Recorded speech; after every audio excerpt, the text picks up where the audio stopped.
Sorry, mahal. Nilalagnat ang kabit ko. Kaya hindi ako makakapunta sa kasal natin ngayon. Dahil sa nag-isang mensaheng iyon na dumating sa aking smartphone, para bang biglang tumigil ang pag-ikot ng mundo sa loop ng bridal suite. Pati ang batikang wedding coordinator ay namutla. At ang malabi nito'y nanginginig na walang anumang salitang kayang mamutawi. Pero ako, na nakasuot ng puting-puting traje de boda, ay hindi nakpatak ng kahit isang luha. Tahimik ko lang tinitigan ang mga magugulo at pangit na letrang iyon sa screen. Sa sandaling iyon, hindi niya sukat akalain na ang makasarili niyang desisyon na ginawa para lamang sa sariling kaligayahan, ang siyang magiging mitsa na wawasak sa kanyang maningning na buhay hanggang sa pinakaugat nito. 11:11 ng umaga. Ayon sa plano, sa loop lamang ng kalahating oras. Dapat ay maglalakat na ako sa gitna ng pasilyo. Kasama ang aking ama. Patungo sa marangyang seremonyas. Mahigit 100 bisita ang naktipon-tipon ngayon sa prestihiyosong hotel na ito sa Bonifacio Global City. Mula sa labas ng silid, naririnig ko ang mahihinang tawanan ng mga kamag-anak na nagagalak sa muling pagkikita at ang nakmamadaling mga yapak ng staff. Maingat at perpektong inayusan ako ng isang profesional na makeup artist at hairstylist. Isa akong perpekto at masayang nobya. Ang perlas na kuwintas ay marikit na kumikinang sa aking dibdib, at ang seda kong bestida, na inabot ng buwan bago mapili, ang nagpadama sa akin na ako na ang pinakamasayang babae sa buong mundo. Ang nobyo, si Ramon Mondevilla, ay isang 39 na taong gulang na top executive sa isang malaking korporasyon. Tingin sa kanya ng marami ay bata, at may malaking potensyal na maging bahagi ng board of directors. Isang lalaking kinaiinggitan ng lahat. Ako, si Lyra Sandoval, ay 34 na taong gulang.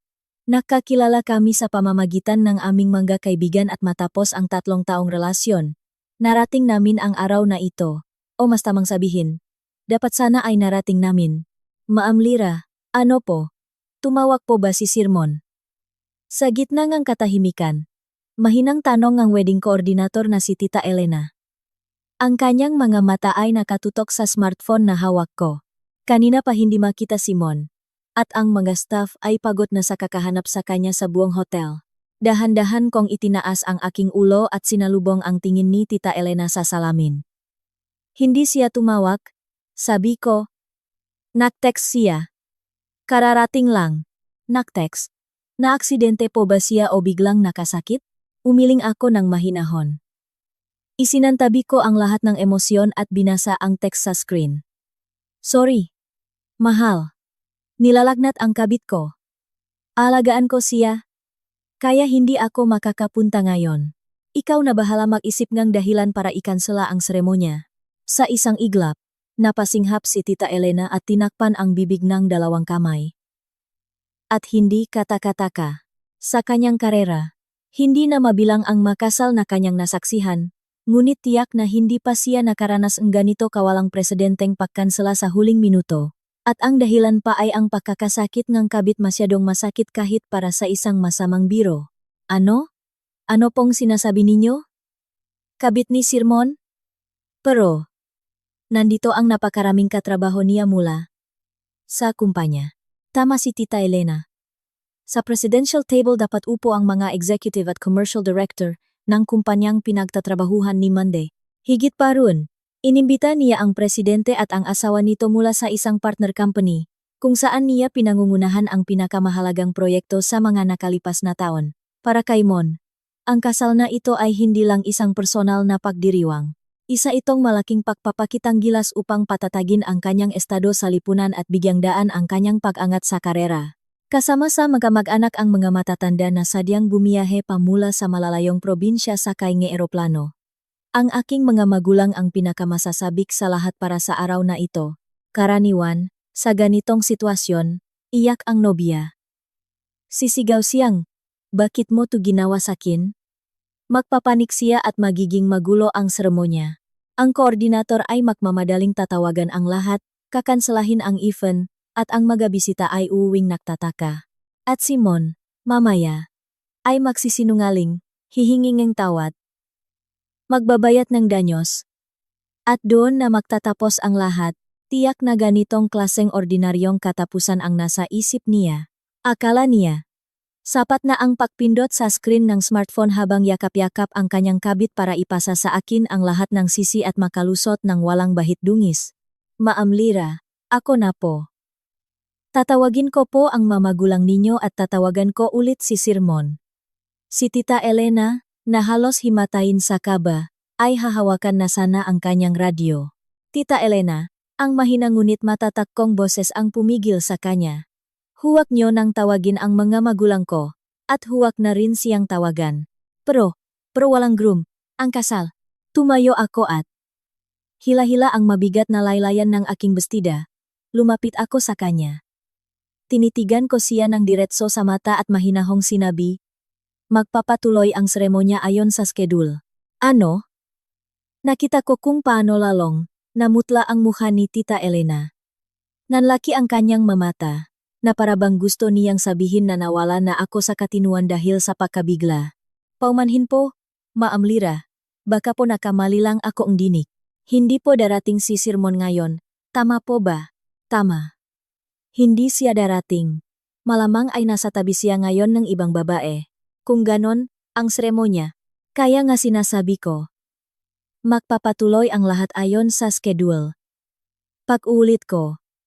Habang binibigkas ang bawat salita ng may diin. Buksan ninyo ang mapinto hal sa eksaktong oras. Ang reception ay magpapatuloy din. At pakiusap, huwag kayong magsasabing kahit ano sa mga bisita. Pero kabaliwan po ito. Paano magdaraos ng kasal na walang groom? Magiging malaking iskandalo ito. Magtataka ang lahat. Ang lahat. Ang lahat. Kana. Ang lahat. Ang lahat. Ang lahat. Ang lahat. Hayaan mong maging malaking iskandalo. Sa mga salita kong iyon. Napigil ni Tita Elena ang kanyang pahinga. Hindi lang ako ang kanyang trinaydor, kundi lahat ngang naktipon dito ngayon. Ang pamunuan ng kumpanya, ma-business partner, makamag-anak ang mataong pinagkakatiwalaan niya sa lipunan. Ipinatay ko ang screen ng smartphone at inilagay sa mesa. Hindi ko siya bibigyan ng daan para tumakas. Hindi ko hahayaang manahimik na lang siya at tapusin ang lahat ng ito. Ipapakita ko sa lahat kung ano ang ginawa niya. Tila napansin niya ang malamig na apoy sa kaibuturan ng aking mga mata. Hindi na nakasagot pa si Tita Elena. Tinitigan niya lang ako ng may pakamangha. Kung gayon, Tita Elena, 20 minuto na lang bago ang seremonya. Pakisabihan ang staff na ipagpatuloy ang paghahanda. Pagkasabi niyon, bumalik ako sa salamin at maingat na inayos ang aking buhok gamit ang dulo ang aking mga daliri. Ang lungkot ay matagal nang nawala. Ang natitira, na lang sa puso ko ay isang malamig na parang yelo at matalas na parang talim na determinasyon. Ang araw na ito ay hindi araw ngang panunumpangang walang hanggang pag-ibig. Ito ang araw kung kailan makwawakas ang hangal na buhay ng isang taong nagngangalang Ramon de Fila. Dahan-dahang bumukas ang mabibigat na pinto na yari sa nara, at ang maringgal na tunog organo na pumuno sa hall ay bumalot sa akin. Ang nakasisilaw na liwanag mula sa mga kristal na chandelier ay bumuhos mula sa mataas na kisame. At sa dulong altar ay nakatayo ang isang maganda at maningning na stained glass window. Nakita ko kung paano sabay-sabay na lumingon sa akin ang mahigit 100 bisita. Nahanda ng pumalakpak para salubungin ang nobyo at nobya. Ngunit sa sandaling napagtanto nilang ako lang ang nag-iisang nakatayo sa may pinto. Suot ang aking puting bestida. Ang napalakpak ay humina. Na parang alon na umurong mula sa dalampasigan, at dinaktagal ay napalitan ng isang nakakabinging bulungan. Nasaan ang groom? Bakit hindi niya kasama ang tatay niya? Bakit mag-isa si Lyra? Ang mahihinang bulungan ay tumagos sa musika ang organo at umabot sa aking manatainga. Sa bawat hakbang ko sa pulang karpet, ang mga ngiti sa mukha ang mabisita ay napalitan ng pagtataka at hindi may tagong pagkabalisa. Mga gino at ginang, malugot namin kayong tinatanggap ngayong araw. Nais ni Ginoong Ramon de Fila na personal kayong kausapin. Kaya't ang kanyang pagdating ay magiging medyo kakaiba. Ang profesional na MC, na nakatayo malapit sa altar, ay sinusubukang iligtas ang sitwasyon.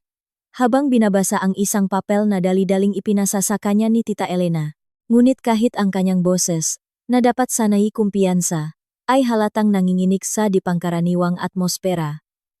Wala siyang anumang gustong sabihin ng personal sa mga bisita.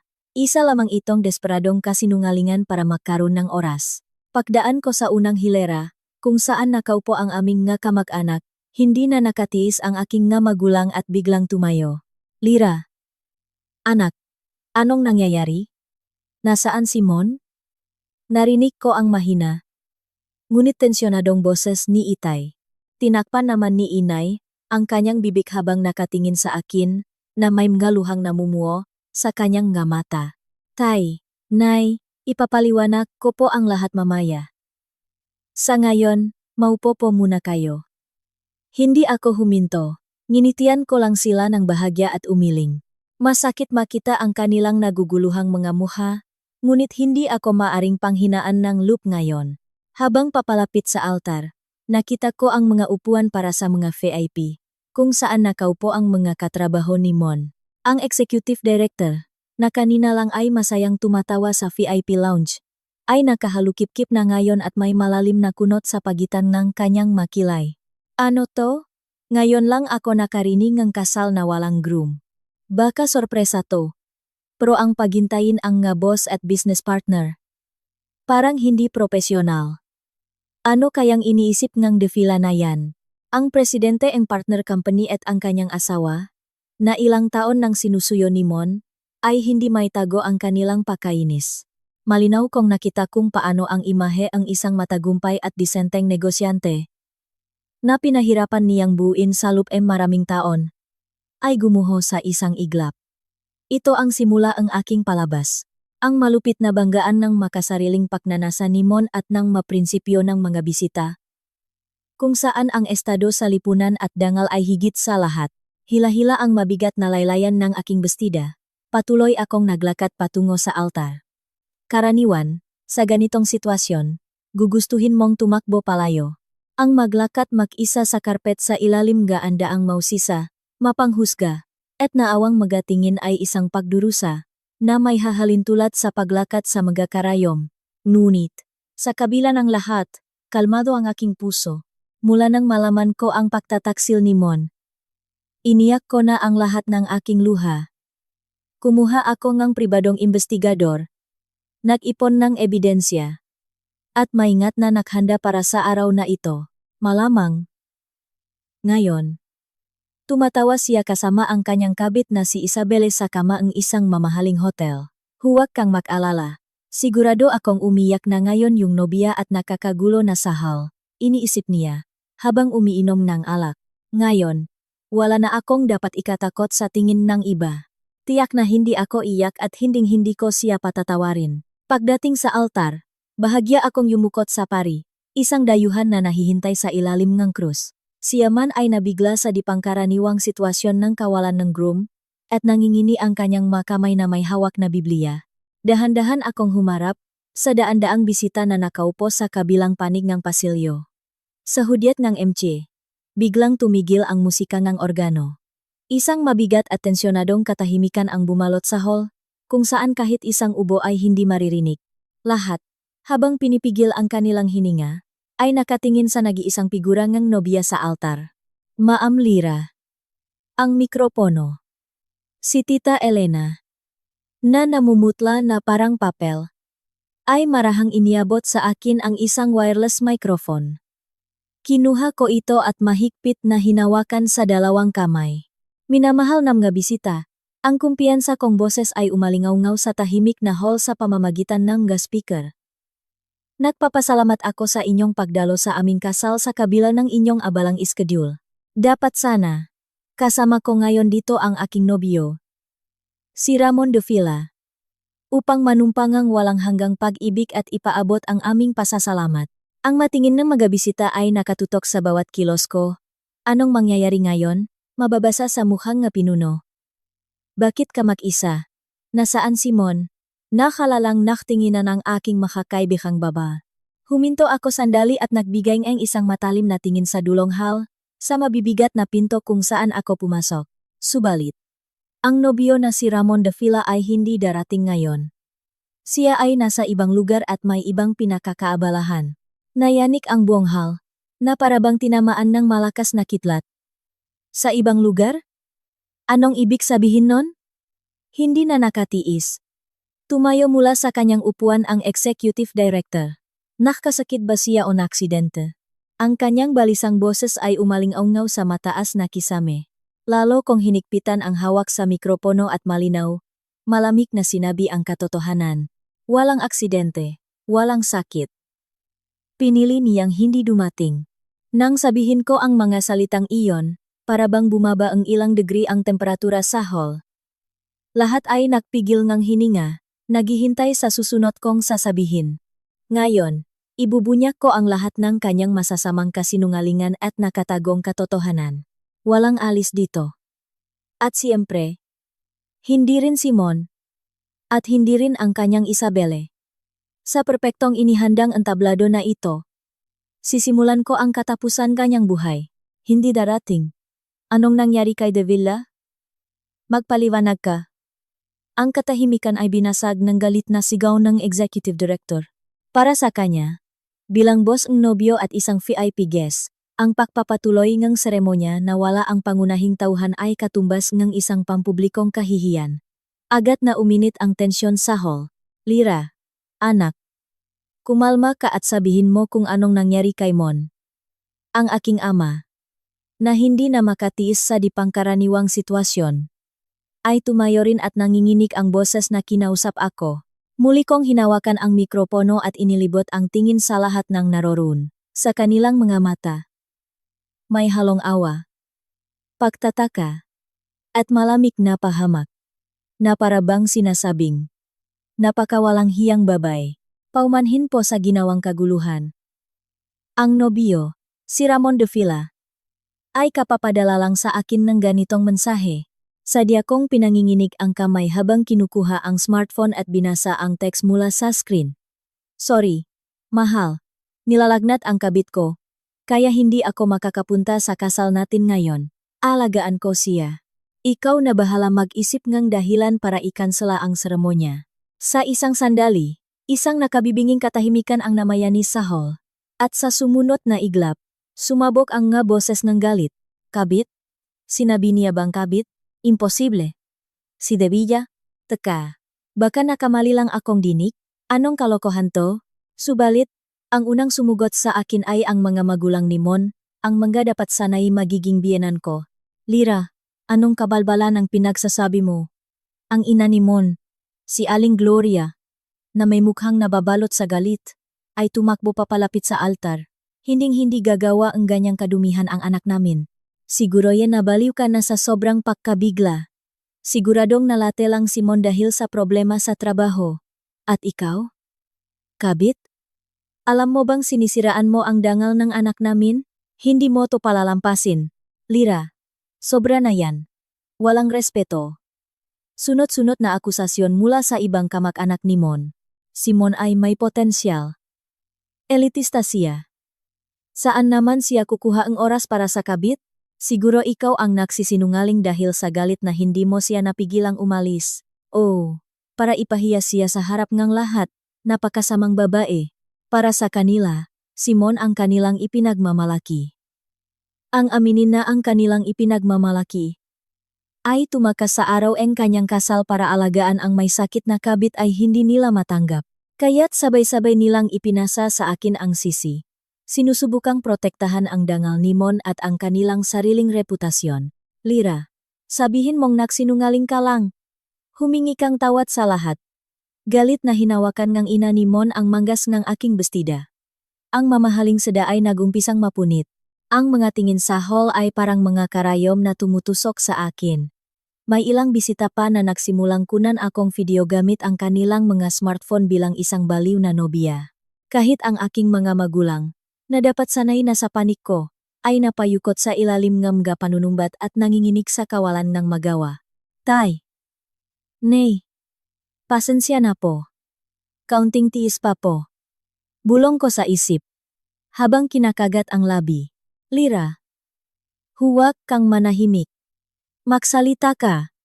Hindi tumigil ang biyenan ko. Dahil sayo, Napapahiya kami sa harap ng management ng kumpanya at ng presidente ng Global Invest. Naintindihan mo ba yon? Walang hiya. Mga insulto, mga mapanuring tingin. Nakatayo akong mag-isa sa puting bestida. Na corner, ngunit hindi nawala ang ningning sa aking mga mata. Mon, Aling Gloria, at kayong mga tumatawang kamag-anak, maari ninyo akong lightin hanggat gusto ninyo. Sa loob ng ilang minuto, lahat ng salita ninyo ay magiging tanikala na sasakal sa inyo. Mahinahong kong inalis ang kamay na aking biyenan at muling ay tinaas ang mikropono sa aking makalabi. Mayroon akong ebidensya. Sa mga salitang iyon, muling tumahimik ang hal. Ebidensya? Huwag mo kong patawanin. Suminghal si Aling Gloria at tiningnan ako ng may pahamak, na parabang isang nakakadiring insekto. Siguradong mga pekeng litrato lang yan mula sa isang detective agency. Makano ba ang gusto mong makuha kay Mon sa pamamagitan ng blackmail? Ikaw, isang babaeng walang pinanggalingan at pinag-aralan, ay nakakalang maari kang maging asawa ni Devila? Napakalaking kapangahasan. Mula sa iba't ibang sulok ng hall ay umalingaw-ngaw ang mga bulungan ng paksang-ayon. Ah, ganon pala. Gold digger. Hindi maaring magtaksil ang isang respetadong tao tulad ni Devila, lalo na't palampasin ang sariling kasal dahil sa ganyang dahilan. Impossible. Siguro may pre-wedding depression siya at nabaluna. Ang simpatya nga mabisita ay agad na lumipat sa walarong groom. Kawawang Devila. Muntik nang makasal sa isang emotionally unstable na babae. Baka kaya hindi siya dumating ngayon ay dahil tinakot siya nito at nangamba siya para sa kanyang buhay. Ang executive director, na hindi maitago ang pagkainis, ay nagsabi, Lira Sandoval, tama ba? Ang iyong masalita ay seryosong sumisira sa reputasyon ni Ramon Devila at sa tiwala ng aming kumpanya. Ito ay hindi na lamang isang away pamilya. Naunawaan mo bang maari kang kasuhan para sa paninirang puri o business interference? Tama po kayo, Ginoong Direktor. Masayang sigaw ni Aling Gloria. Guardia. Ilabas nyo ang babaeng yan dito. Hoy, staff. Anong tinitingin-tingin nyo? Nakikita nyo ba tong impostor na to? Nakatinginan ang mga staff. Hindi alam ang gagawin. Si Tita Elena, na nangingini sa likod ko, ay sinusubukang pakalmahin ang mataw. Ngunit ang kanyang boses ay nalunot sa ingay. Nakatayo ako sa altar, nakalantat sa lahat. Mula sa lahat nagadireksyon, umulan masasakit na salita. Kahit ang mga kaibigan kong pinakakatiwalaan ko ay umiwas ng tingin o kinukunan ng video ang nakakahiyang eksena. Lira, tama na. Tama na. Umuwi na tayo. Ang aking ama, na hindi na makatiis, ay tumakbo palapit sa akin. Ang kanyang makamay ay nanginginig sa galit at pihati. Hindi ko na kayang makita kang pinapahiya. Anuman ang nangyari kay Mon, wala na tayong dapat gawin dito. Proprotektahan kita. Halika na. Ang masalita ni Itay ay puno ng pagmamahal at masakit na sumugat sa aking puso. Sinumang ibang babae sa aking lugar ay susupsop sa kanyang dibdib. Iyak. At tatakas mula sa impyernong ito. Kung ganon, baka naging bida pa ako ang isang trahedya at nakakuha ng kaunting simpatya. Ngunit hindi iyon sapat. Kung tatakas ako, Simon ang magiging groom na may mabigat na dahilan para iwanan ang isang balid na nobya.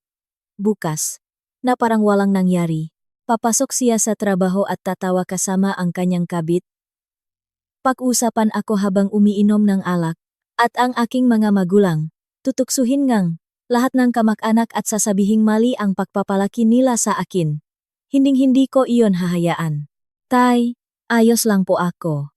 Hindi po ako alis. Marahan ngunit matatak kong inalis ang kamay ni Itay. Kung aatras ako ngayon, malilibing ang katotohanan. Ang dangal ninyo ni Inay ay mayuyurakan din. Kaya't panorin nyo, tatapusin ko ang lahat ng ito gamit ang sarili kong mga kamay.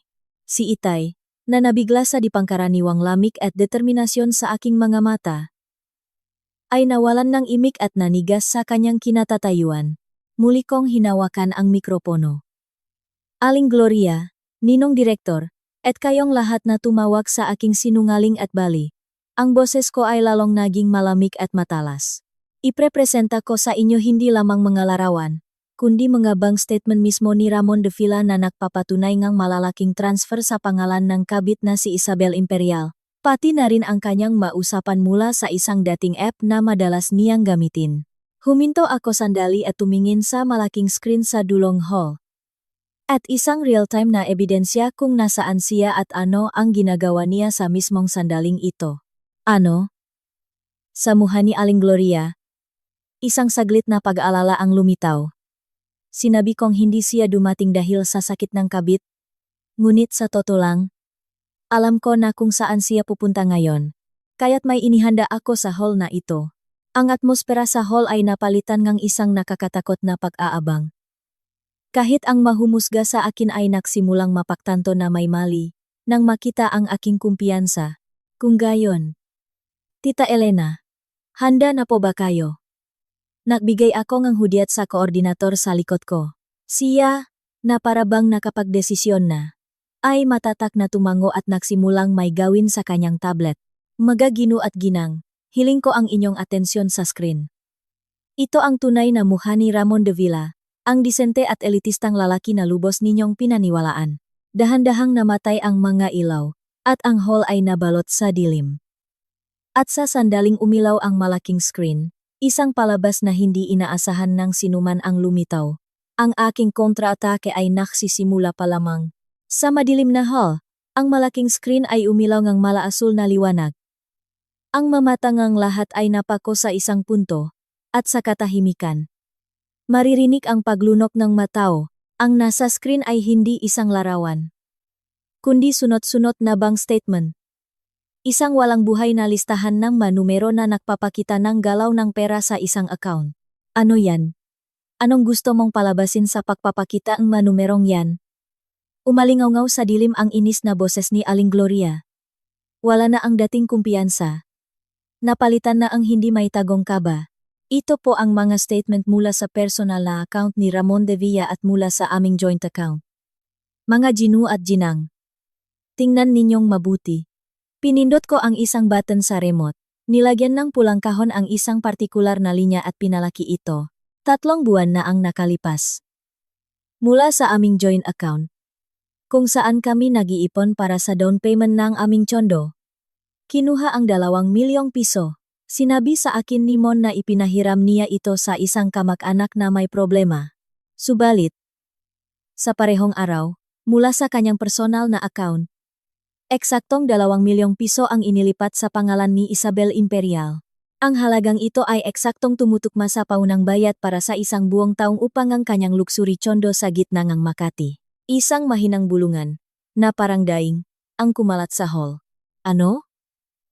Ginamit ang pera para sa apartment ng kabit? Pagnanakaw yan. At ngayon, tingnan ninyo ito.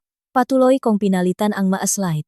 Sa screen, sunod-sunod na lumitaw ang mga resibo mula sa mga mahaling butik, mga alahas, at mga booking history sa isang 5-star hotel kung saan sila nagpupunta ng ilang beses sa isang linggo. Lahat ng ito ay ebidensya na sa mga araw na nagsisinungaling siyang nagtatrabaho, kasama niya ang kabit na si Isabela. Anak, kailan mo pa? Gulat na bulong ng aking ama. Hindi lumingon. Mahina akong sumagot. 6 na buwan na ang nakalipas, Tay. Mula noong araw na napansin kong may kakaiba sa kanya. Mag-isa kong inihanda ang lahat para sa araw na ito. Ito ang aking sikreto. Hindi ako isang simpleng nilokong kaawa-awang nobya. Habang Simon ay nagpapakasaya kasama ang kanyang kabit. Malamig kong sinundan ang kanyang ngayapat. Nangongolekta at nag-ipon ng ebidensya ng kanyang pagtataksil.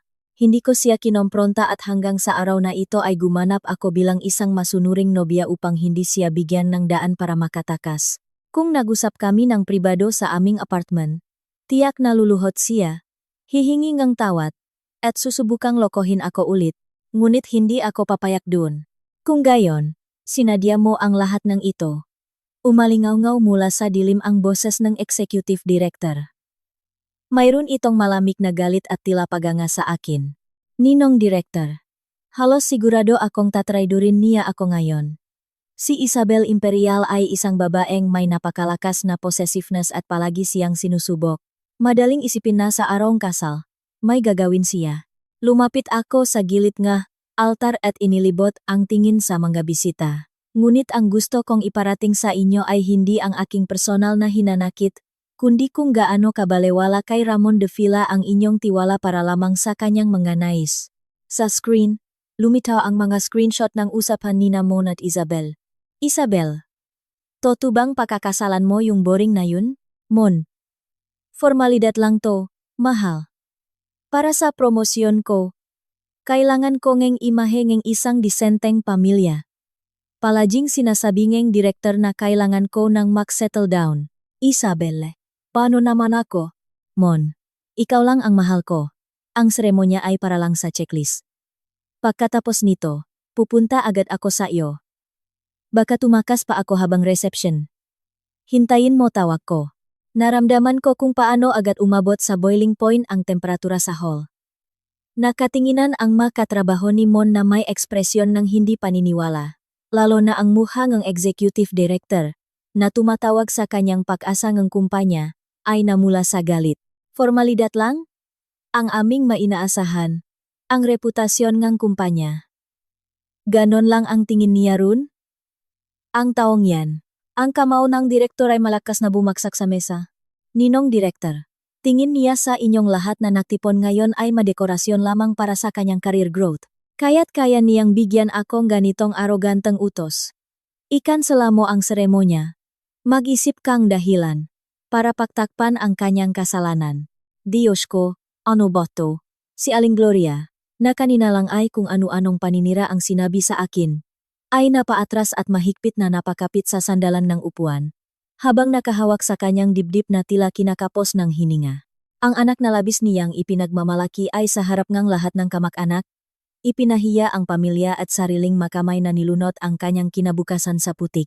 At ngayon, mga gino at ginang, lahat ng nakita ninyo ay nakaraan na, malamig akong ngumiti. Ngunit hindi pa tapos ang kwento. Hindi ba kayo interesado kung anong mukha at anong masalita ang sinasabi niya ngayon? Sa mismong sandaling ito, ngayon, pasulong na nagtanong ang presidente ng Global Invest. Opo. Espesyal para sa araw na ito, nahanda ako ng isang espesyal na broadcast. Walang pag-alinlangan kong pinindot ang huling button sa tablet. Ramon de Villa. Hindi mo lang iniwan ang iyong nobya. Sa mismong sandaling ito, iniiwan mo rin ang iyong sariling buhay. Nagbago ang imahe sa screen. Dun, sa medyo madilim na silid ng hotel, may hawak na mga baso ng mamahaling whiskey. Nagtatawanan at nagyayakapan si Ramon de Villa at isang babaeng nakalingri. Lahat ng ito ay ipinapalabas ng live. Malupit at nakakatakot na totoo. Sa malaking screen sa hall, isang malupit at bulgar na katotohanan ang naganap. Isang marangyang suite sa isang 5-star hotel. Sa labas ng bintana, isang kumikinang na cityscape ang tanawin. Ngunit ang dalawang tao sa loop ay tila hindi ito napapansin. Nag-cheers gamit ang kanilang mga baso. Hahaha! Mon, tingnan mo tong litratong to. Pinadala lang ni Lira. Sabi ngang babay sa screen. Si Isabel Imperial. Habang inilalapit ang kanyang smartphone sa mukha ni Mon, magpapatuloy ang seremonya ayon sa schedule. Ang tanga niya, ano naman ang gagawin niyang mag-isa kung nandito ang groom? Simon, na basta na lang binuksan ang kanyang polo at sumandal sa sofa, ay suminghal. Hayaan mo na siya. Mataas ang pride noon. Nahihiya lang yan sa mga kamag-anak na amining kinansela ang kasal. Nagpapakita pang lang. Hayaan mo siyang mapahiya mag-isa. Bukas, tatakbo rin yan sa kin na umiiyak. Ang kanyang boses, sa pamamagitan ng isang espesyal na mikropono, ay malakas na umalingaw-ngaw sa buong hall. Nakita ko kung paano biglang nawala ang dugo sa mukang kanyang mga kaibigan. Na kanina lang ay sinusubukang ipagtanggol siya. Wala bang problema na magagalit yung director at yung presidente ng Global Invest? Tanong ni Isabel.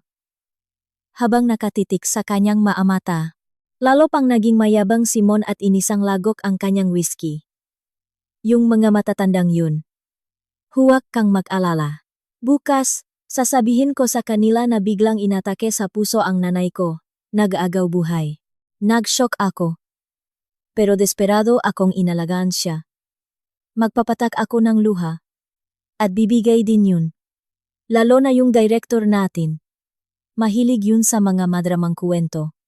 Simple lang. Sa sandaling iyon, mula sa unang hilera kung saan nakaupo ang executive director na nakuyom ng kamao. Isang mababang ungol na parang sa hayop ang kumawala. Simple lang. Ang mukhang direktor ay hindi na lang namumula sa galit, kundi halos kulayuba na. Ngunit hindi tumigil ang pag-insulto ni Mon. Hindi niya alam na pinapanood siya, at ipinapakita niya ang kanyang tunay na kulay. At yung presidente ng Global Invest, pareho lang. Madaling makuha, yung matandang yun sa isang larongang golf. Itong kasal na to, palabas lang para sa kanila, para ipakita kung gaano akong kadisenteng tao. Ilalagay ko lang sa tabi ko si Lyra, isang babaeng galing sa disenteng pamilya, at tataas na ang tingin nila sakin. Gamit lang siya, isang buntong hininga na may halong galit at pagkadismaya ang kumalat sa hall, na dinaktagal ay naging isang malakas na bulungan ng pagtutol. Ang presidente ang partner company at ang kanyang asawa, na hindi na makatiis sa insulto, ay tumayo at naglakad patungo sa labasan. Tama na to. Ayoko nang makita ang muhangang taong yan kahit isang segundo pa. Ninong presidente, sandali po, sabi ko sa kanila gamit ang mikropono. May karapatan kayong makita ang tunay na mukhang taong ito hanggang sa huli. Makita kung paano niya niyurakan ang inyong tiwala at kung ano ang magiging katapusan niya. Ito ang magiging tanging paraan kong pahinging paumanhin. Nang marinig ang aking matatak na boses, huminto ang presidente at, may pait sa mukha, ay bumalik sa kanyang upuan. Ang mabisita sa hall ay hindi na lamang mabisita. Sila ay naging manggahurado, na handang magbigay ng hatol sa isang manloloko na nilinlang at pinagtawanan sila. Lyra, itigil mo na. Parang awa mo na. Tama na. Si Aling Gloria, na napahandusay sa sahig, ay nag-iyak, ngunit ang kanyang mga luha ay hindi dahil sa pagsisisi sa akin, kundi dahil sa desperasyon na ang reputasyon ng pamilyang De Villa at ang pagmamalaki sa anak ay tuluyan ng nawasak. Aling Gloria, heto po ang tunay na mukhang inyong kahangahangang anak na inyong pinalaki. Malamig kong sinabi. Sa screen, nakaupo na si Isabela sa kandungan ni Mon at malambing na nagsalita. Totoo bang ikakansela mo ang kasal ninyo ni Lyra? Paano kung humingi siya ng danyos? Huwag kang mag-alala. Yung tatay noon, dating opisyal ng gobyerno, masyadong iniisip ang reputasyon, hindi yun gagawa ng gulo. Sasabihin na lang nating hindi kami makasundo at bibigyan natin ng kaunting pera para manahimik. O kaya, sabihin mo na lang, Isabel, saan tayo lilipat bukas? May bakasyon tayo imbes na honeymoon. Magsaya tayo.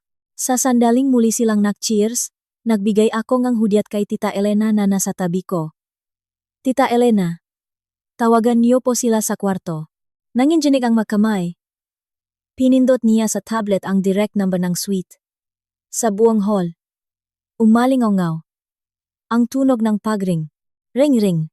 Sa screen, inis na sinagot ni Mon ang telepono. Hello? Reception? Wala akong in-order. Kasabay ang kanyang boses.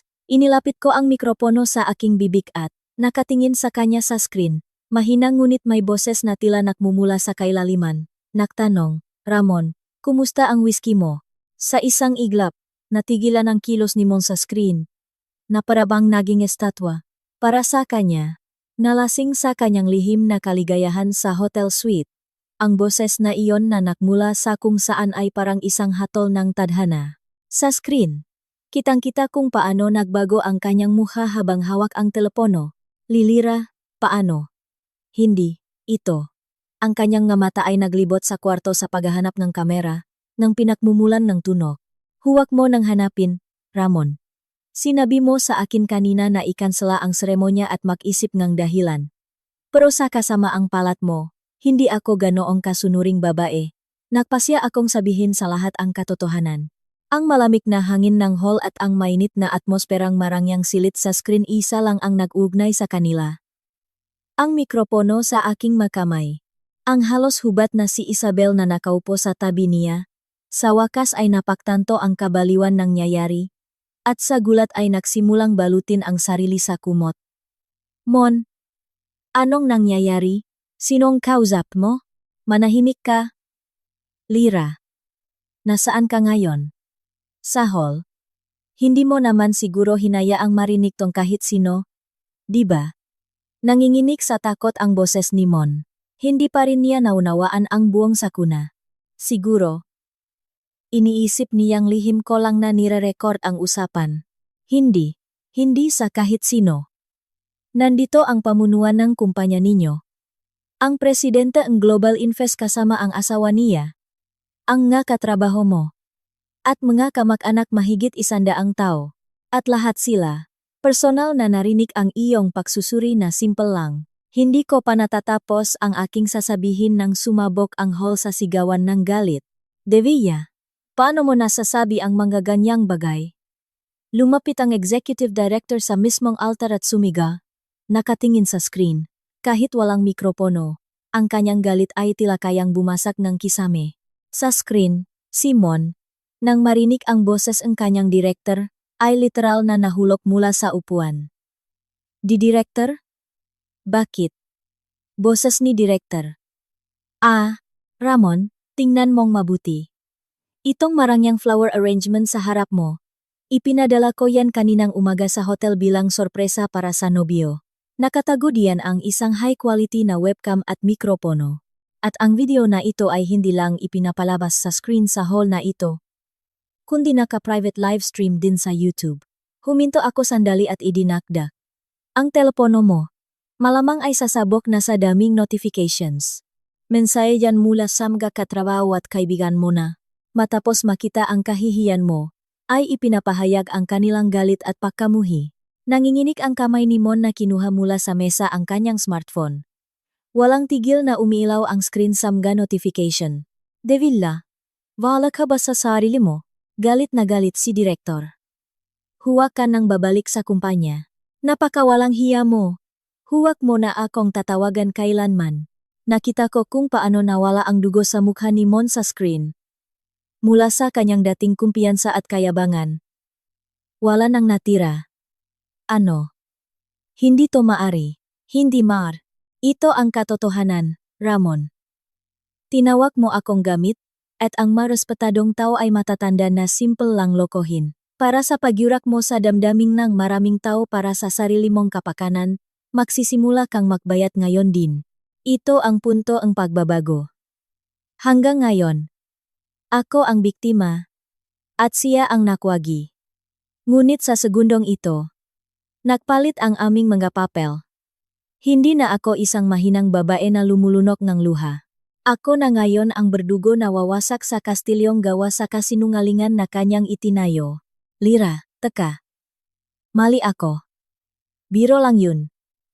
Lahat ng yun, biro lang. Ninong direktor, ninong presidente. Hindi po totoo yun. Pakanan niya to lahat para siraan ako. Simon, na parang baliw, ay nagsimulang magpaliwanag. Nakatingin sa kamera. Sinubukan niyang yumuko, ngunit muha siyang kaawa-awa at katawa-tawa. Biro? Ang masalitang sinabi mo habang guminom ng champagne. Sayakap ng iyong kabit. Biro yun. Pinutol ng nadyayalong boses. Executive director ang kanyang sinasabi. Defila, sobra ang pagkadismaya ko sa iyo. Ipinahiya mo ang ating kumpanya at ang ating mga partner. Karapat dapat ka sa pinakamatinding parusa. Bukas, huwag ka nang pumasok. Mula sa sandaling ito, you are under preventive suspension pending investigation. Nakipag-ugnayan na ako sa HR at legal team natin. At sa bigat ng ebidensya ngayon, asahan mong hindi lang pagkakatanggal ang abutin mo, kundi kasong kriminal. Hindi. Director, parang awan nyo na. Ako, para sa kapakanan ng kumpanya. Manahimik ka. Para sa kapakanan ng kumpanya kaya ka nagpapakasaya kasama ng kabit sa isang suite? Ang kontrata sa Global Invest, dahil sa'yo, ay kanselado na. Ibabalik mo sa kumpanya ang lahat ng pinsalang idinulot mo. Umalingaw-ngaw sa hal ang sigawan ng paksang-ayon. Tama yan sa kanya. Nararapat lang. Wala nang sumubok na ipagtanggol si Mon. Kahit ang kanyang sariling maamagulang, tinatakpan ang kanilang maamuha, ay umiiyak at hindi makatingin sa kanilang anak, at ngayon, Ramon, nagpapatuloy ang kwento, sabi ko nang may nagyayelong ngiti. Akala mo ba trabaho at tiwala lang ang mawawala sa iyo? Nanlaki sa takot ang mamata ni Mon. Hindi. Ano? Anong gusto mong sabihin, Lira? Ang mensahang ipinadala mo sa akin. Ang kasinungalingan na inaalagaan mo ang isang may sakit na kabit. Alam mo ba kung anong legal na kahihinatnan niyan? Kinuha ko mula sa isang tabi ang isang dokumento at ipinakita sa mga bisita. Mayroon itong malinaw na selyong isang abogado. Ngayong araw, walang sapat na dahilan. Sinira mo ang ating kasal. At para pa sa iyong kabit. Ito ay isang malinaw na panloloko, panggagamit, at paninira sa aking reputasyon. Nalabag sa moralidad ng lipunan. Ayon sa Article 21 ng Civil Code, magsasampa ako laban sayo at sa babaeng kasama mo riyan, si Isabel Imperial. Ngeng. Civil case para sa moral at exemplary damages dahil sa lantarang panghihiya at panloloko sa araw ng kasal. Sa pinakamataas na halaga, si Isabela sa screen ay napatalon nang marinig ang kanyang pangalan. Ano? Ako? Wala akong kinalaman diyan. Simon ang nag-imbita sakin. May kinalaman ka, Isabela? Alam mong mayroon siyang nobya. Ngunit tinawagan mo siya sa araw ng kasal. Nakipagtalik ka sa kanya. At sa kabilang ng lahat, pinaktawanan mo pa ako. Lahat ng ebidensya ay nakarecord. Hindi. Wala akong alam. Hindi ako pumirma para dito. Itinulak ni Isabela Simon at kinuha ang damit. Sinubukang tumakbo papasok sa banyo. Ngunit ang daan na iyon para makatakas ay isa lamang sa mga patibong na aking inihanda. Ang pagbabagong ito ay hindi lamang isang panalo sa isang sagutan. Ito ay isang planadong pag-atake na idinisenyo upang patayin ang ilaw sa entablado ng kanyang buhay. Gawing kaaway ang lahat ng manunod at itapon siya sa impyerno ng kalungkutan. Kung gayon, Ramon, handa ka na bang matikman ang tunay na desperasyon? Sa tanong kong iyon, hindi nakasagot si Mon.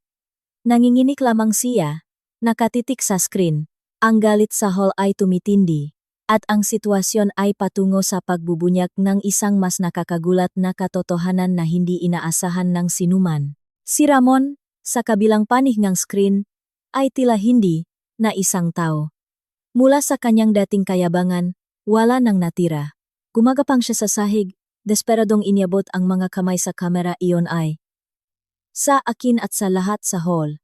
Lira, nakikiusap ako. Biro lang yun. Lahat ng sinabi ko, biro lang. Direktor, Ginong Presi, na-stress lang ako sa trabaho kaya ako nakaganito. Sa bawat nanginginig niyang salita na umalingaw-ngaw sa hall, ang ekspresyon sa mukhang ng bisita ay nagbago mula sa pagamak tungo sa matinding pagkasuklam, lalo na ang kanyang makatrabaho, na kanina lang ay itinuturing siyang susunod na pinuno, ay nanginginig sa galit habang nakatitik sa screen.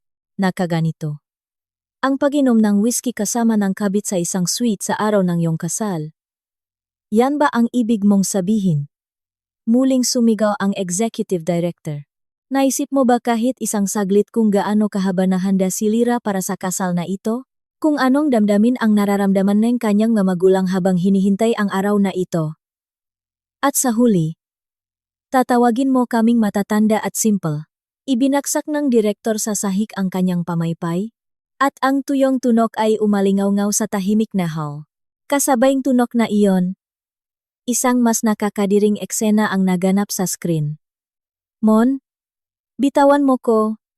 Sinusubukang kumawala ni Isabel. Habang si Mon ay mahigpit na nakahawak sa kanyang kamay. Huwag kang umalis. Isabel, ikaw ang tumawag sakin. Sinabi mong mas bagay tayo kaysa sa boring na Lira na yun. Anong pinagsasabi mo? Gago, hindi ko nga alam na may asawa ka na pala. Sinungaling. Ilang beses akong nagreklamo sa'yo tungkol sa kasal. Ang kanilang pagtatalo ay nagpatunay na lahat ng matatamis na salita ng pag-ibig ay kasinungalingan. Sa pagtatangkang iligtas ang sarili, hinihila ng bawat isa ang isa pababa sa kumunoy. Nakakadiri. Itigil nyo na. Parang awa nyo na. Itigil nyo na. Walang lakas na bulong ng ina ni Mon, si Aling Gloria, habang tinatakpan ang mukha. Ngunit walang sinuman sa mga kamag-anak ang lumapit para tulungan siyang tumayo. Para sa kanila, ang kahihiyan ni Mon ay kahihiyan ng ang buong pamilya, isang lumulubok na barko na walang gustong sumama. Si Mon, na itinulak ni Isabela papunta sa kama, ay nagsimulang may gawin sa kanyang smartphone. Malamang ay sinusubukan niya akong tawagan ng direkta para itigil ang broadcast. Nag-vibrate ang telepono ko sa aking kamay. Sa screen, na parang isang sumpa, kumikislap ang pangalang Ramon. Sadya kong inilapit ang smartphone sa mikropono. Ramon, maaari kong sagutin ang tawag mo dito. May gusto ka bang sabihin? Mula sa mga speaker. Umalingaw-ngaw ang desperado at umiyak na boses ni Mon. Lira, parang awa mo na. Itigil mo na. Mali ako. Kasalanan ko ang lahat. Tatawag akong taksi ngayon din at pupunta ako riyan. Kalahating oras? Hindi. 20 minuto. Nariyan na ako. Ipapaliwanag ko ang lahat. Patayin mo lang ang kamera. Anong ipapaliwanag mo? Ang tunay mong pagkatao ay alam ng lahat. Pati na ang pagtawag mo sa aking gamit. At ang pagtawa mo sa seremonyang ito. Na tinawag mong palabas. Iyon. Nagpapapogi lang ako kay Isabel. Ang totoo, mahal kita. Hindi ko kaya nang wala ka. Sa mga makasariling salitang iyon, isang tawanan ang kumalat sa hall. Kailanman ay hindi naging ganito kadumi ang salitang mahal kita. Mahal mo ako. Kaya iniwan mo ang kasal at piniling alagaan ang kabit mo. Mahal mo ako. Kaya ginastos mo ang ating ipon para sa hinaharap sa kanyang apartment? Oh, ibabalik ko sana yun kapag na-promote na ako. Ganong halaga. Promosyon. Malamig kong sinabi. Ramon, malaki ang iyong pagkakamali. Ang dahilan kung bakit ka itinuturing na matagumpay at may potensyal hanggang ngayon ay hindi lamang dahil sa iyong kakayahan. Inilipat ko ang imahe sa screen. Ipinapakita ang isang bagong dokumento. Ito ang masuportang materyales para sa mga proyektong pinamunuan mo sa nakalipas na 3 taon. Sa katunayan, marami sa mga proyektong ipinakmalaki mo bilang iyo ay ninakaw mo mula sa iyong mga tauhan o resultang makahina-hinalang paraan. Pati na rin ang pamemekeng mga expense report. Sa isang iglap, isang bulungan ang kumalat sa mga empleyado ang kumpanya. Ano? Pati yung malaking proyekto. Pamemekeng report? Hoy? Totoo ba yan? Oh. Mula nang mahinala ako sa kanya, ginamit ko ang lahat ng posibleng paraan para alamin ito. Hindi lang mga investigador. Nakakuha rin ako ng testimonya mula sa mga batang empleyado na ninakawan niya ng kredito at pinatahimik. Takot silang lahat sa iyong pahihiganti.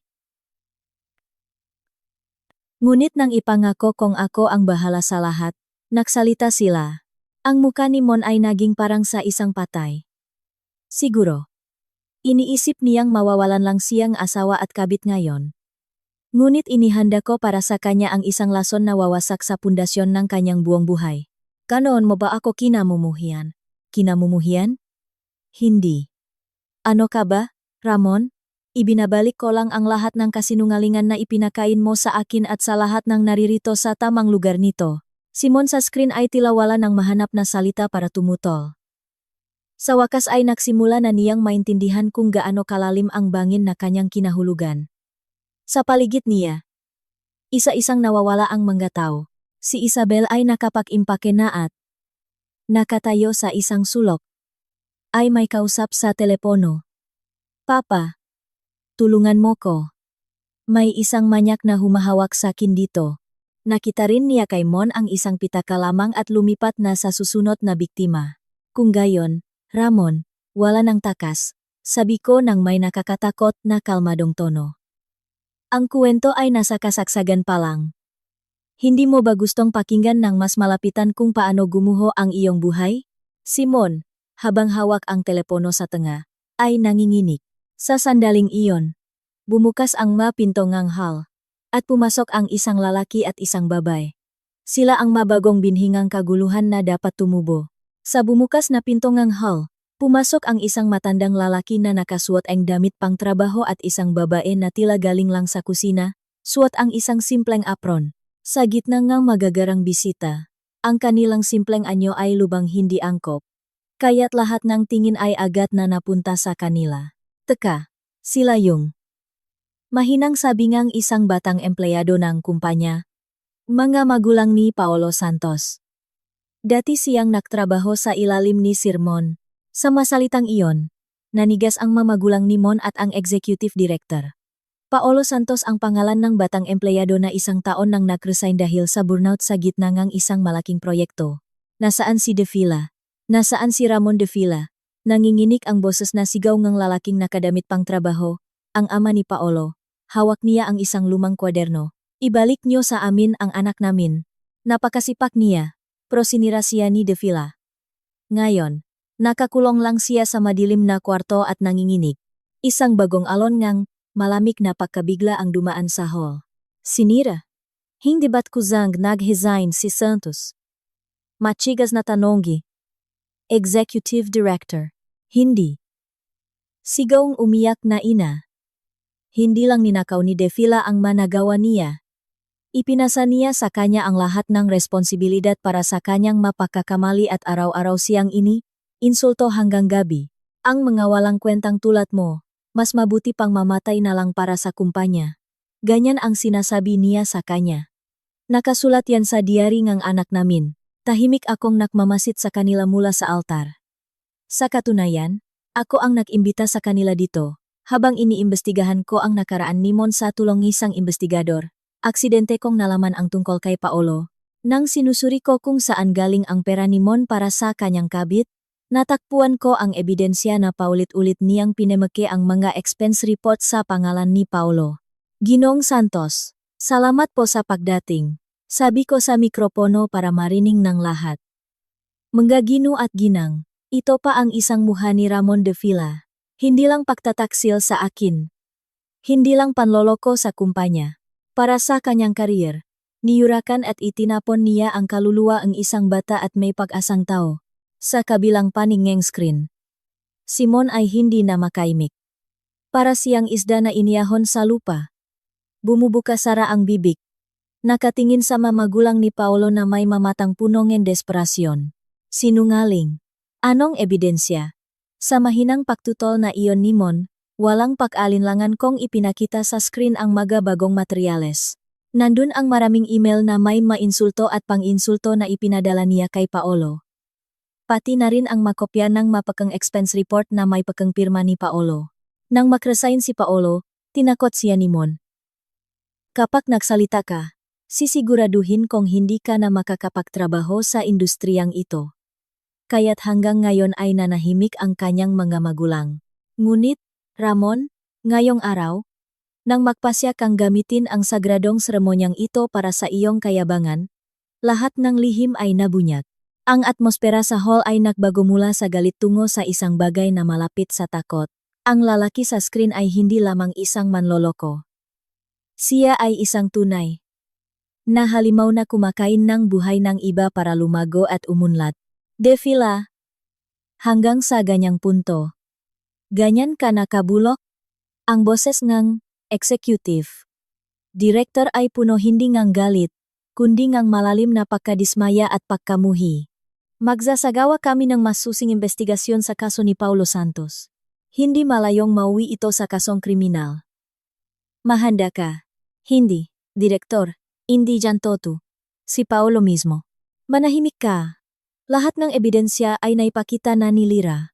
Wala na akong paniniwalaan ni isang marumi mong salita. Bumaksak si Mon. Sa marangyang kama sa hotel. Nakaupo siya. Natulala. At parang naubusan ngang dugo. Sa likod niya, ang kabit na si Isabel ay nakapag-impake na at hindi man lang siya tiningnan. Ay naglalakad patungo sa pinto. Isabel! Huwag kang umalis. Huwag mo kong iwanang mag-isa.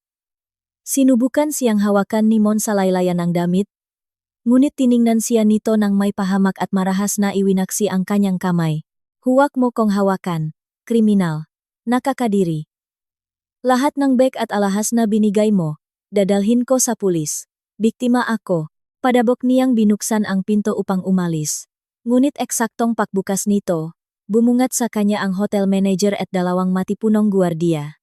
Anong kailangan niyo? Gulat na napaatras si Isabel, Ginong de Villa, at Maam. Sa palagay ko, ang magalang ngunit nagyayalong boses ang hotel manager ang narinig. Pakiusap. Lisanin niyo na po agad ang kwarto. Anong pinagsasabi mo? Nakabuk ang kwartong to sa akin. Sa amin. May karapatan akong manatili dito hanggang umaga. Sigaw ni Mon na lumapit sa pinto. Tama po kayong sa inyo nakapangalan ang booking. Ngunit ang credit card na ginamit ninyo pang guarantee ay mula sa joint account ninyo ni Binibining Lira Sandoval. Kanina lang, ipinablock na ni Ms. Sandoval ang credit card na yon. Higit pa ron, tumawag mismo ang kanyang ama para ipa-cancel ang stay ninyo. Kaya po mula sa sandaling ito, kanselado na ang inyong booking. Isang mahinang bulungan ng pakamangha ang kumalat sa hall. Oh, pati ang sweet na ito. Ang champagne. At kahit ang mamahaling polo shirt. Lahat ay binayaran ko. Kalokohan. Sinong magbabayad para sa ininom namin? Sa tinuluyang ko, mula po sa nakpabuk, mayroon pong hiling na palisin akat ang mga hindi autorisadong tao sa silid. Kung hindi po kayo alis ng kusa, hindi pa natatapos magsalita ang manager nang pumasok ang nga matipunong guardiya. Teka, sandali, hindi pa ako bihis. At ang mga gamit ko, ang magamit niyo po ay ihahatid namin mamaya sa resepsyon. At ngayon, pakiusap. Sa screen, kitang-kita kung paano hinawakan si Mon sa makabilang braso at kinalatkat palabas sa koridor. Mabilis ding pinalabas ng mga guardiya si Isabela, ang dating elitistang manager. Nakapajama at may punit na butones sa polo. Ang kanyang kaawa-awang anyo ay nakalantat sa koridor ng pinakamahal na hotel sa Maynila. Ramon, ngayon, malinaw mo nang nakikita. Malamig kong ibinato sa kanya ang tanong. Kung gaano karupok at karumi ang kastilyong buhangin na iyong itinayo ang iyong posisyon. Dangal, kabit lahat ay nakasalalay sa kasinungalingan. Sa hall, ang mga magulang ni Paolo ay umiyak. Makayakap. Habang ang mga magulang ni Mon ay nanigas sa kanilang kinaupuan, tinatakpan ang kanilang mga mukhangang nanginginig na mga kamay sa ilalim ng mapanghamak na tingin ng mga kamag-anak. Lahat ng katotohanan ay lumabas na, ngunit hindi pa tapos ang aking pahihiganti. Tumingin ako kay Tita Elena. Ibigay niyo po sa kanya ang huling regalo. Habang kinakalatkat papunta sa elevator, nanginginig ang mga daliri na dinampot ni Mon ang kanyang smartphone mula sa bulsa. Patuloy na lumalabas ang mga notification. Tevilla. May mga reporter sa bahay mo. Kumalat na sa internet ang address mo. May sismis tungkol sa anak sa labas. Totoo ba yun? Ano to? Anong nangyayari? Lalo pang nag-iba ang mukha ni Mon sa takot. Sa kanyang pakalito, hindi niya namamalayan na ang kanyang sitwasyon ay lumampas na sa isang bigong kasal at naging isang hindi makontrol na panlipunang kamatayan. Ramon, tila nalilito ka. Sabi ko habang pinapanot siya mula sa altar. Ang nakikita mo ngayon ay ang ganti sa lahat ng iyong kasinungalingan. Isinakripisyo mo ang pribadong buhay ng iba at minanipula ang impormasyon para protektahan ang iyong posisyon. Ngayon, ang mapamamaraang iyon ay bumabalik sa'yo. Lira, anong ginawa mo? Ikaw ba ang nakalat ng impormasyon sa internet? Hindi. Ipinasa ko lang ang madetalye tungkol sa iyong manakaraang kasalanan at sa mababaeng pinatahimik mo sa matamang autoridad. Nakakatakot ang modernong lipunan. Hindi ba? Kapag sinindihan mo ang mitsa, ang apoy ay lalaki ng walang katapusan, pinalalakas ng iyong sariling makasalanan. Sa kabaliwan, hinawakan ni Mon ang kanyang ulo. Sinungaling. Ano bang ginawa ko? Lahat naman ng bababay. Lahat. Maari mo bang ulitin ang mga salitang iyan sa harap ng lahat ng naririto? Sa hall, nakaupo ang executive director na itinuring niyang simple. Ang presidente ng partner company, at marami pang iba na naniwala sa kanya. Lahat sila, tikom ang bibig at may nagyayalong paghamak, ay nakatingin sa lalaki sa screen na ngayon ay nakasandal na sa pader ng elevator. At ngayon, mga gino at ginang, muli kong kinuha ang mikropono at malalim na yumukot sa mga bisita. Paumanhin po sa hindi magandang palabas na ito. Ito ang katapusan ng isang nobyo na ngayong araw ay trinaydor kayong lahat para sa kanyang sariling kapakanan. Isang mabigat ngunit sa paanuman ay nasisiyahang katahimikan ang namayani sa hall. Ngunit hindi pa rin ito sapat. Ngayong araw, nawalan siyang tiwala, pera, at babay.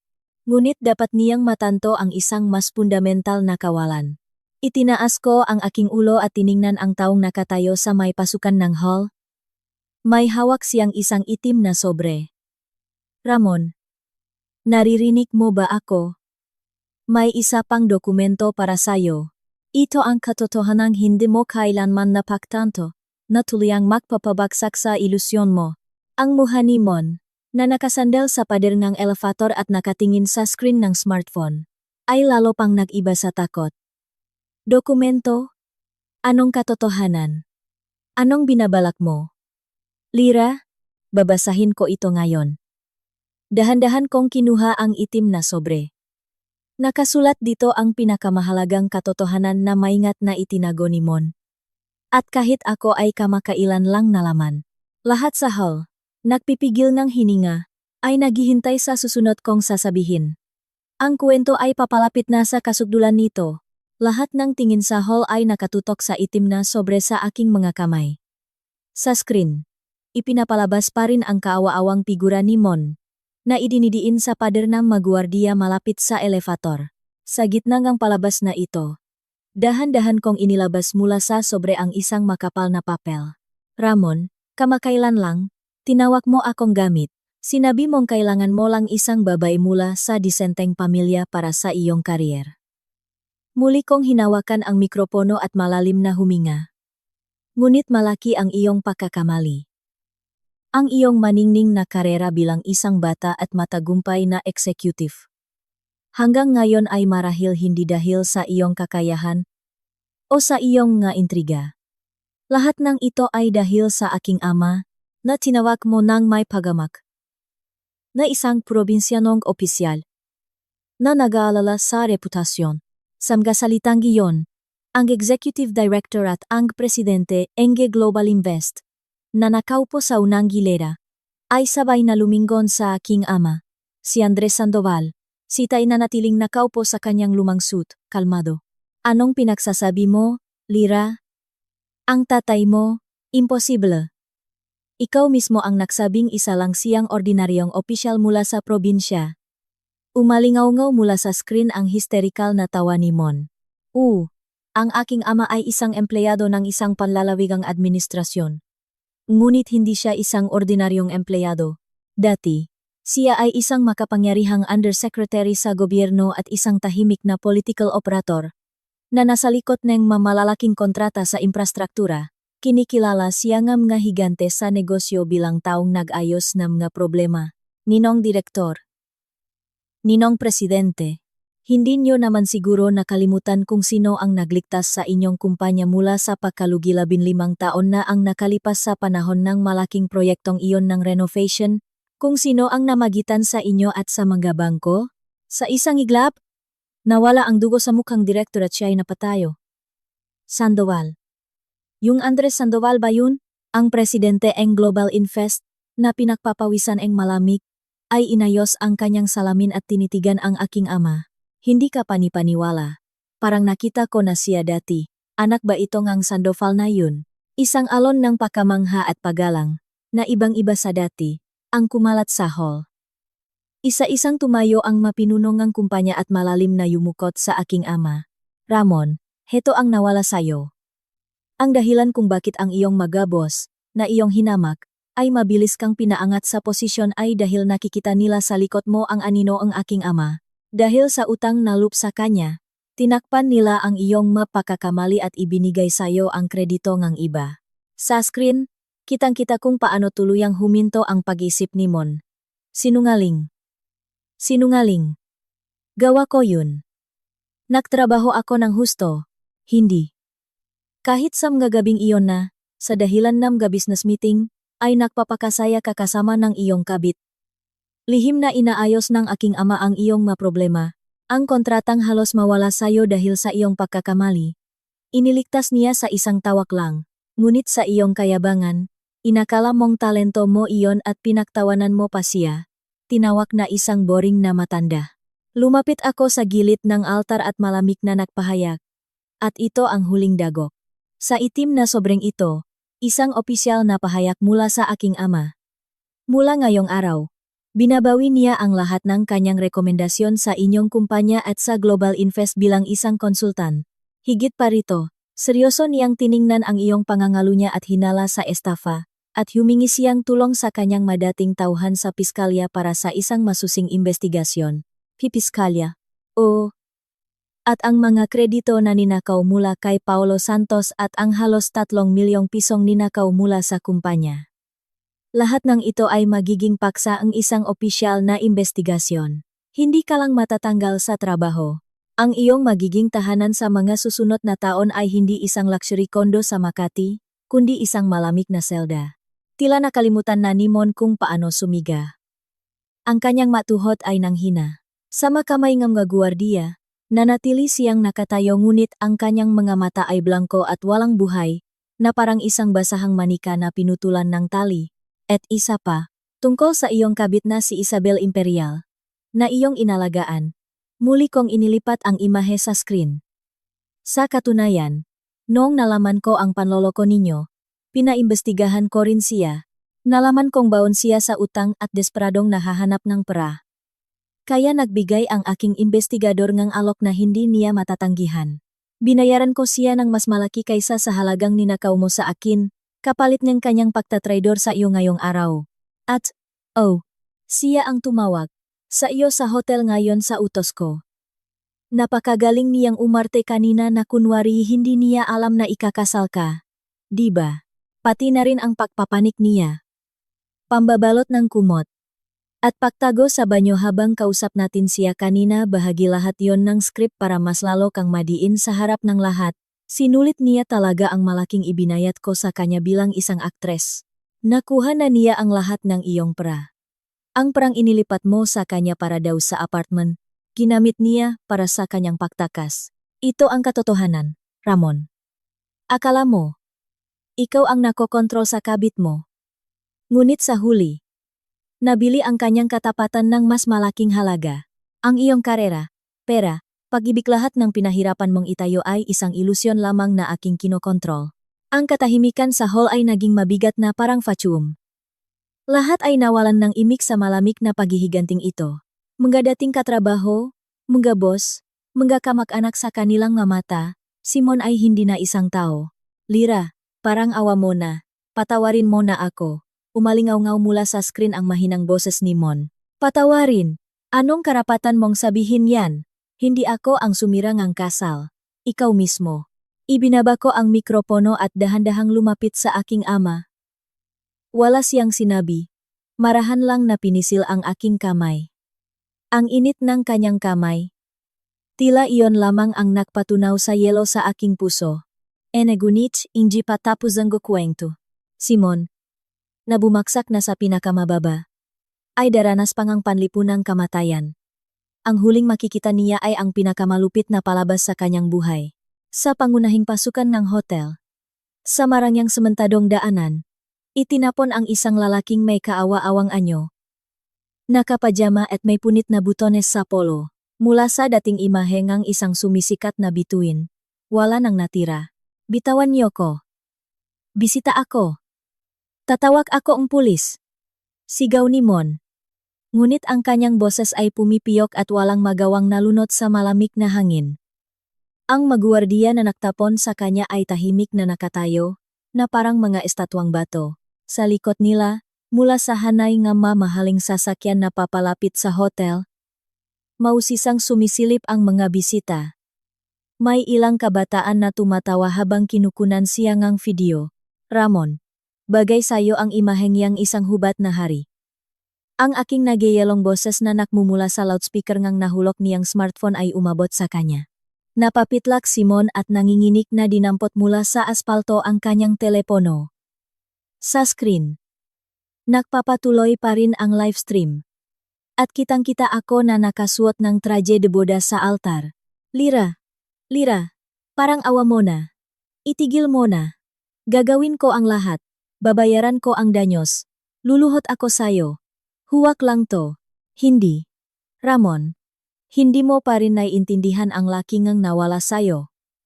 Dahan-dahan kong itinuro ang isang karagdagang screen sa tabi ng altar. Nandun, makikita kung paano sa social media, sa napakabilis na paraan, kumakalat ang hashtag na, pinakamasamang groom at ang kanyang tunay na pangalan. Litrato, at talambuhay ay nalalaman ng buong mundo. Sa loop ng ilang oras na ito, hindi lang ako ang nawala sa iyo bilang asawa. Tuluyan mong sinira ang brand na Ramon de Villa, na iyong pinahirapang buuin. Wala ng kumpanya sa bansa ang tatanggap sayo. Wala ng kaibigan ang babati sayo. Isang malamig na buntong hininga ang kumalat sa hall.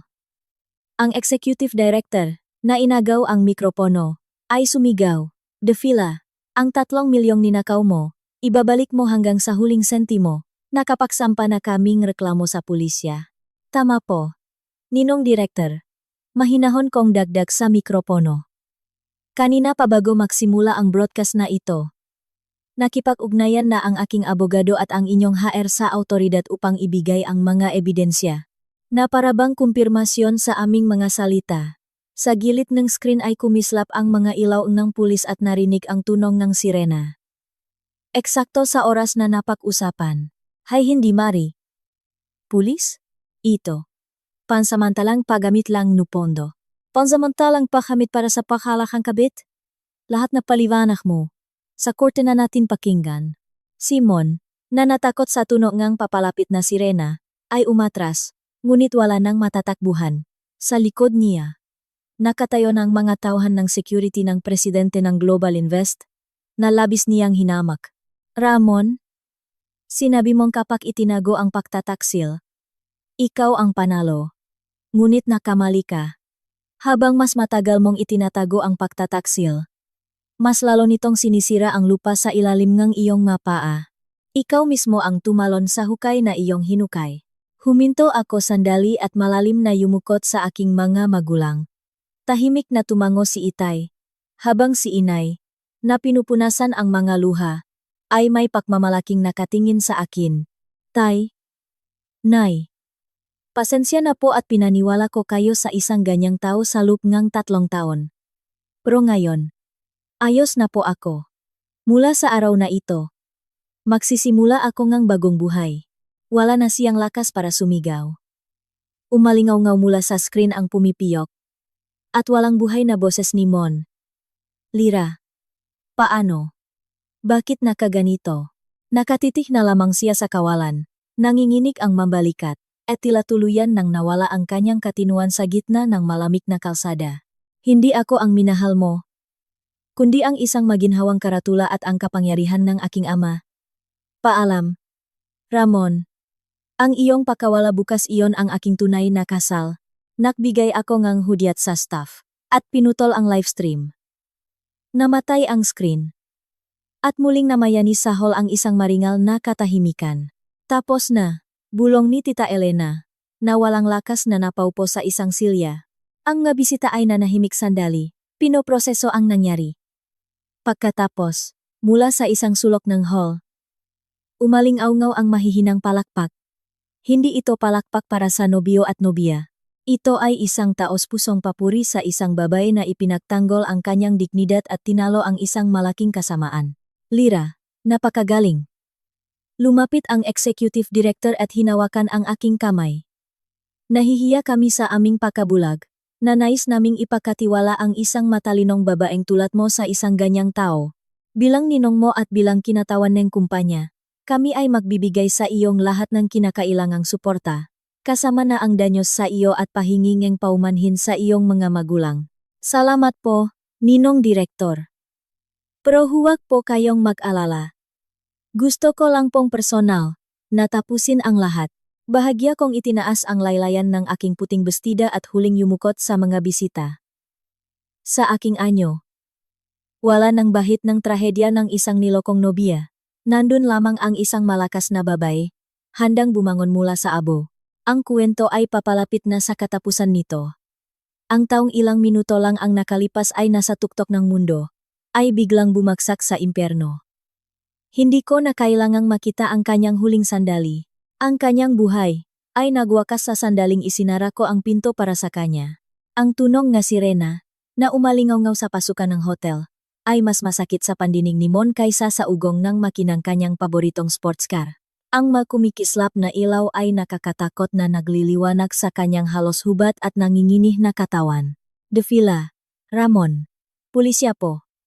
Tumawag ang pamunuan ng hotel dahil sa pag-eskandalo ninyo rito. Bukod pa rito, nakatanggap din ang istasyon ng tawag mula sa HR ngang kumpanya ninyo upang ibloter ang kaso ngang pagnanakaw. Iniimbitahan po namin kayo sa presinto para magpaliwanag. Dalawang matipunong pulis ang humarang sa kanyang daan para makatakas. Walang lakas na umiling si Mon at kaawa-awang dumaing. Papagnanakaw. Anong paninirang puri yan? Pansamantala ko lang ginamit ang pondo ngang kumpanya. Ang mga detalye, sa istasyon na natin alamin. Sa ganitong mga ebidensya, mahirap magpaliwanag. Kung manlalabang kayo, mas lalala ang kaso. Ipinakita ang isang pulis ang kanyang ID. At si Mon, na napasigaw, ay napaluhod. Ang matanikala ang batas, na labis niyang pinaktawanan, ay ngayon ang gumagapos sa kanyang sariling kalayaan. Sa sandaling iyon, mula sa automatikong pinto Enge Hotel, pinalabas din na mga gwardiya ang isang babae. Ito ang kanyang kabit na si Isabelle. May mamahaling bag sa balikat at madilim na salamin. Mabilis niyang inayos ang sarili at nakmamadaling naglakad papunta sa isang naghihintay na taksi upang tumakas. Isabel, teka, ipaliwanag mo sa kanila. Itong apartment, ang bag, lahat para sayo. Sa desperadong sigaw ni Mon, huminto si Isabel at dahan-dahang tinanggal ang kanyang salamin. Sa kanyang mamata, wala nang bahit ng pag-ibig o awa. Paumanhin. Sino po kayo? Huwag po kayong lumapit sa akin. Mukha po kayong marumi. Ako too, Simon. Kakainom lang natin ng whiskey. Hindi ko po kayo kilala. Kinuha lang po ako para sa isang trabaho. Ni Lira Sandoval. Malamig na ngumiti si Isabel at tumango sa mga pulis. Magandang araw po. Itong lalaking ito po ay matagal nang naniniktik sa akin. Sinasabing makakilala kami. Muha po siyang kahina-hinala. Tinutulungan ko lang po si Ms. Sandoval na mangalap ng ebidensya ng kanyang pangangalo niya. Ano? Kung gayon, paalam, Mon. Malaki ang ibinayat sa akin ni Lira para sa tulong, at lahat ng ginastos mo sa akin, ipinasa ko na sa pulis bilang ebidensya. At, yung apartment, kinansala ko na. Bukas, siguro, itatapon na lahat ng gamit mo sa kalsada. Good luck! Dating elitistang manager. Madali siyang sumakay sa taksi at, nang hindi man lang lumingon, ay umalis. Sa wakas, lubos na naunawaan ni Mon kung gaano kalalim ang bangin na kanyang kinahulugan mula sa simula. Pag-ibig, pera, posisyon lahat ng itinuring niyang kanya ay isa lamang palang ilusyon, na aking kinokontrol, handang bawiin anumang oras. Samantala, sa hall, matapos mamatay ang screen, dahan-dahang tumayo ang aking ama, si Andres. Lumapit siya sa umiiyak na ina ni Mon, si Aling Gloria, at mahina, ngunit may bigat. Sinabi, Aling Gloria, masyadong malaki ang kasalanan ng iyong anak. Ngunit hindi ko kayo sisisihin bilang magulang. Andres, patawarin niyo kami. Patawarin niyo kami. Ngunit tandaan niyo ito. Ang aking anak na si Lira, hanggang ngayong araw, ay taos-pusong nagsikap na maging bahagi ang inyong pamilya. At sinukat ninyo ang kanyang katapatan sa pamantayan nege pinagmulan at edukasyon, at niyurakan ninyo ito. Ang gantimpala na ito ay hahabulin kayo habang buhay. Ang mga salita ni Itay ay, mas matalas kaysa sa anumang kutsilyo, at tila tumagos sa puso ni Aling Gloria. Nawalan siya ng imik at nanginginig na lamang, habang idinidiin ang sa sahig. Walang sinuman sa mga bisita ang tumingin sa kanya ng may awa. Lahat, nang may pagalang, ay nakmamasit kung paano ang aking ama, ang dating undersecretary, ay kalmado at perpektong kinuha ang kontrol sa sitwasyon. Kung gayon, Lira, anak, wala na tayong dapat gawin dito. Magiliw na iniabot sa akin ni Itay ang kanyang kamay. Mahigpit ko itong hinawakan at humakbang mula sa altar. Ang mabigat na laylayan ng aking traje de boda ay tila napakagaan na ngayon. Naglakad ako papunta sa labasan. Ang mabisita ay nagbibigay daan. at mula sa karamihan. Umalingaw-ngaw ang mahihina ngunit matatag na palakpak. Ito ang pinakamataas na pagpapakitang respeto sa isang babae na winasak ang kasinungalingan at pagtataksil at tumayo sa sariling mga paa.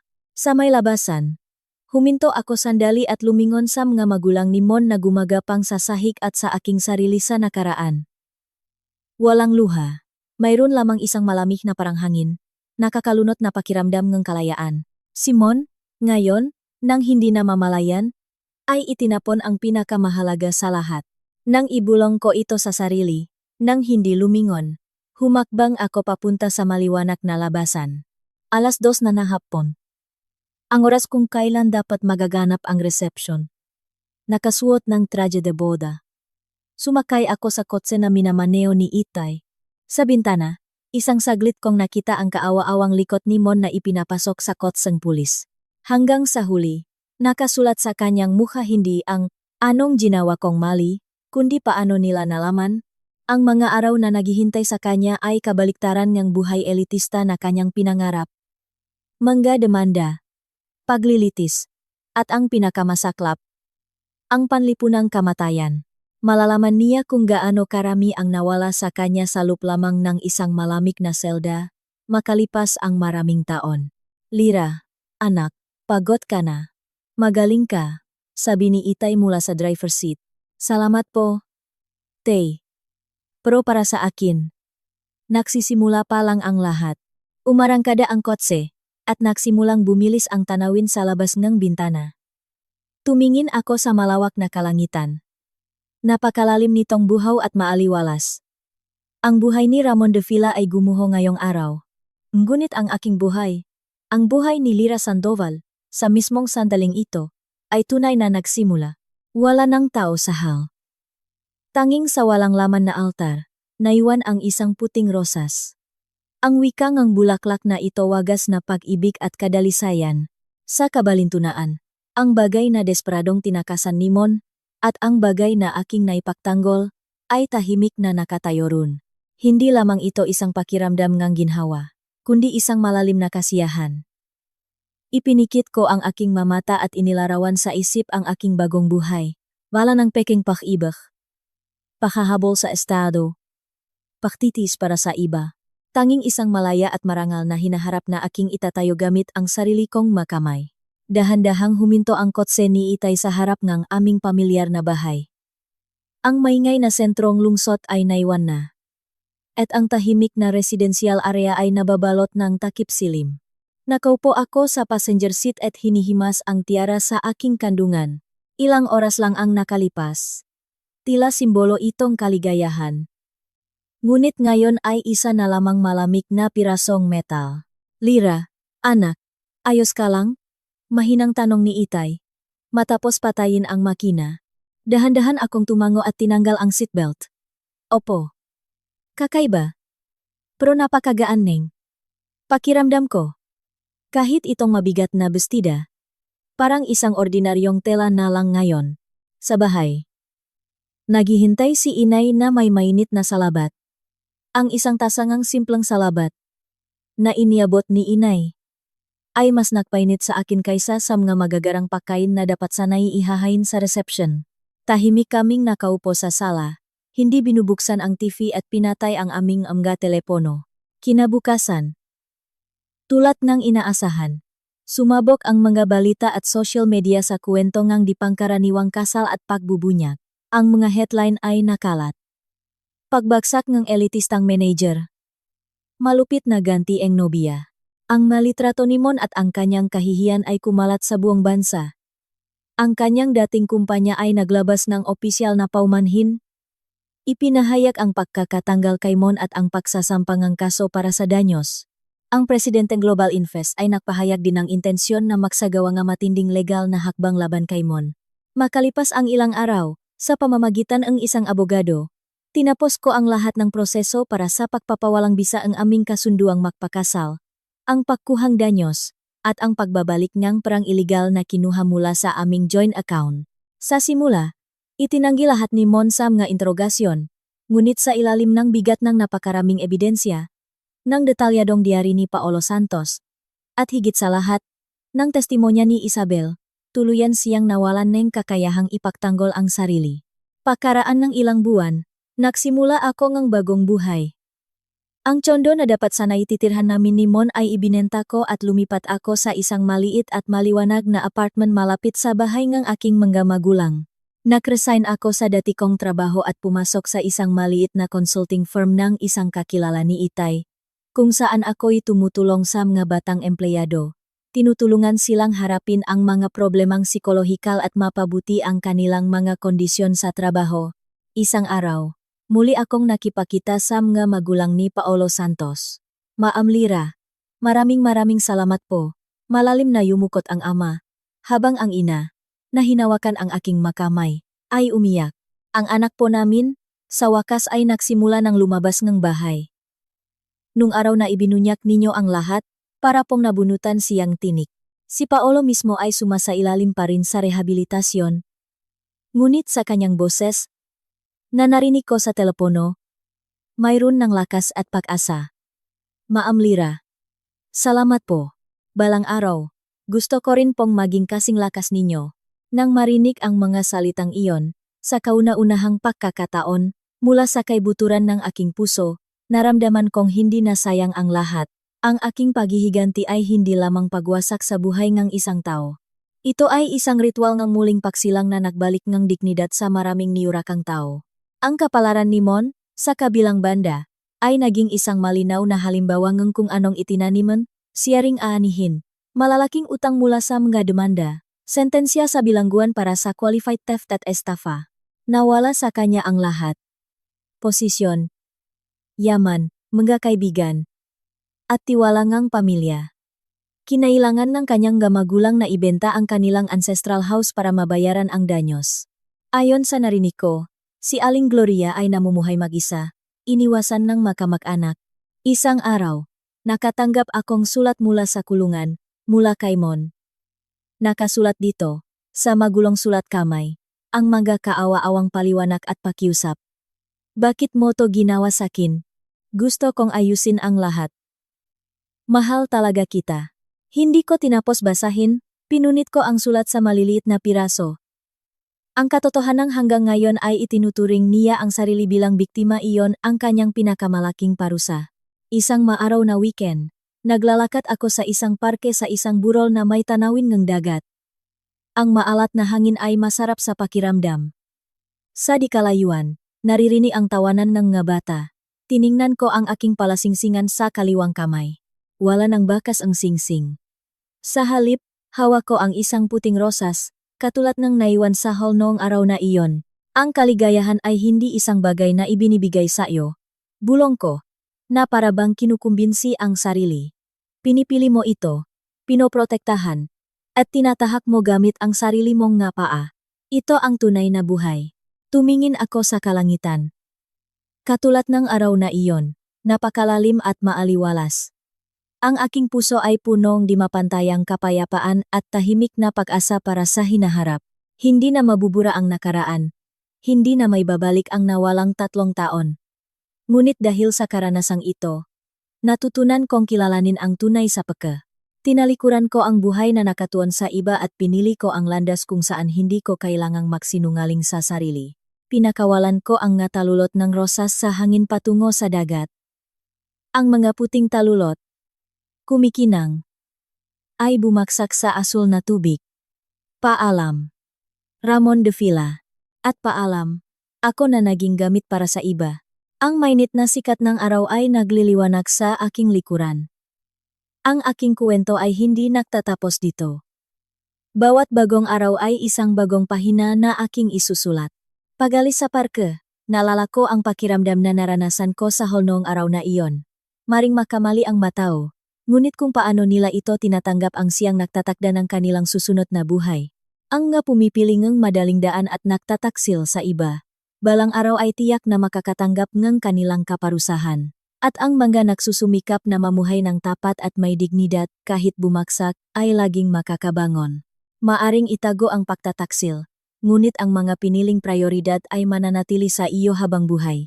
Itinatak ko ang mga salitang ito sa aking puso magpakailanman at may kumpiyansang humakbang patungo sa isang maliwanag na hinaharap.